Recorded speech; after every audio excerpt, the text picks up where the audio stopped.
দেখেছি আজকে পরিবেশের ভারসাম্য রক্ষার্থে যখন বৃক্ষরোপণের প্রয়োজন তখন ছোট ছোট বৃক্ষরোপণের মধ্য দিয়ে সামাজিক দায়বদ্ধতার থেকে তাকে আমরা অগ্রণী ভূমিকা রাখতে দেখেছি।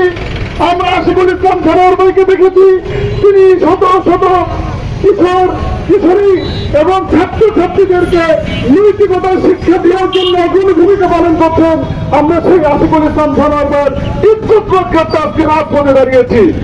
সম্মানিত উপস্থিতি, আমি স্পষ্ট ভাবে বলতে চাই, মৌলানা আশিকুল ইসলাম সরোয়ার ভাইয়ের গায়ে যারা হাত দিয়েছে তারা শুধুমাত্র আশিকুল ইসলাম সরোয়ার ভাইয়ের গায়ে হাত দেয় নাই, এই মানিকগঞ্জের 14 লক্ষ মানুষের গায়ে হাত দিয়েছে। আজকে যারা আশিকুল ইসলাম সরোয়ার ভাইয়ের গায়ে হাত দিয়েছে তারা মানিকগঞ্জের 1 লক্ষ আলেমুল আমার গায়ে হাত দিয়েছে। তারা আজকে আশিকুল ইসলাম সরোয়ার ভাইয়ের গায়ে হাত দিয়েছে, তারা মানিকগঞ্জের লক্ষ লক্ষ খেতে খাওয়া শ্রমিক মজুর রিক্সাওয়ালা ভ্যানওয়ালা ড্রাইভার কর্মী সাধারণ জনগণের গায়ে হাত দিয়েছে।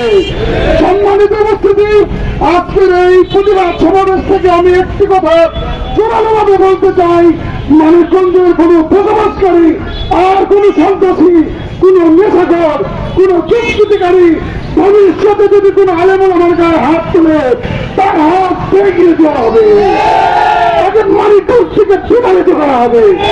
কোন নাস্তিকবাদীরা যদি কখনো ইসলামের বিপক্ষে আলেমের বিপক্ষে কোন হাফেজ কোরআনের গায়ে হাত তুলে, কোন আলেমের গায়ে হাত তুলে তার হাত সাথে সাথে মানিকগঞ্জের 14 লক্ষ জনগণ ভেঙে দিবে।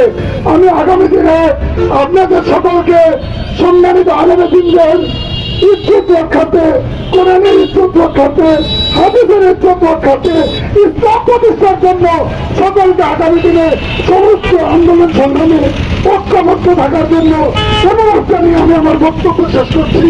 নাসিম বিন আল্লাহ গ্রহণ করি।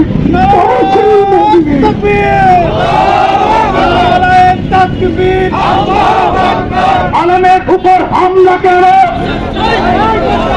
বিচার চাই করতে হবে, সন্ত্রাসীদের কালো হাত ভেঙে দাও, ঘুরিয়ে দাও। নারায়ে তাকবীর।